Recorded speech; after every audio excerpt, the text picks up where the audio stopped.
අපි අද කතා කරමු ආලෝක වර්ෂ ගැන. ආලෝක වර්ෂයක් කියන්නේ සරලවම කිව්වොත් හිතන්න අපිට ආලෝක වර්ෂයක් දුරින් මොකක් හරි තාරකාවක් තියෙනවා කියලා. ඒ තාරකාවේ අද වැටෙන ආලෝකය අපි දකින්නේ අවුරුද්දකට පස්සේ. ඒ විදිහට අපි හිතමු අපිට ආලෝක වර්ෂ මිලියන ගාණක් ඈතින් තියෙන මොකක් හරි දෙයක්. අපි ගමු ඇන්ඩ්‍රොමීඩා මන්දාකිණිය, අපේ අසල්වැසි මන්දාකිණිය. ඒක තියෙන අපිට වඩා ආලෝක වර්ෂ බිලියන 2.5කට එහා ඈතින්.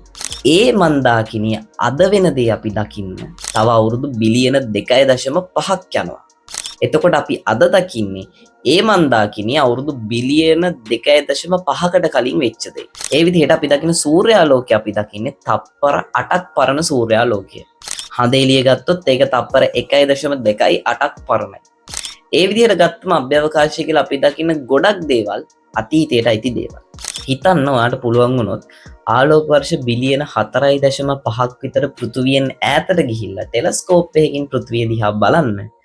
ඔයාට පුළුවන් කිසිම ජීවයක් නැතුව ටිකෙන් ටික නිර්මාණය වෙන ආදි පෘථිවිය දැක ගන්න. ඔයාට පුළුවන් වුණොත් ආලෝක වර්ෂ මිලියන 65ක් විතර පෘථිවියෙන් ඈතට ගිහිල්ලා ටෙලස්කෝප් එකක් දාලා බලන්න. ඔයාට පුළුවන් මේ පෘථිවිය රජ කරපු ඩයිනෝසෝස්ලව බලා ගන්න. ඉතින් මේ අභ්‍යවකාශය ඇතුලේ කාලය ගලා යාම කියන්නේ හරිම පුදුම දෙයක්.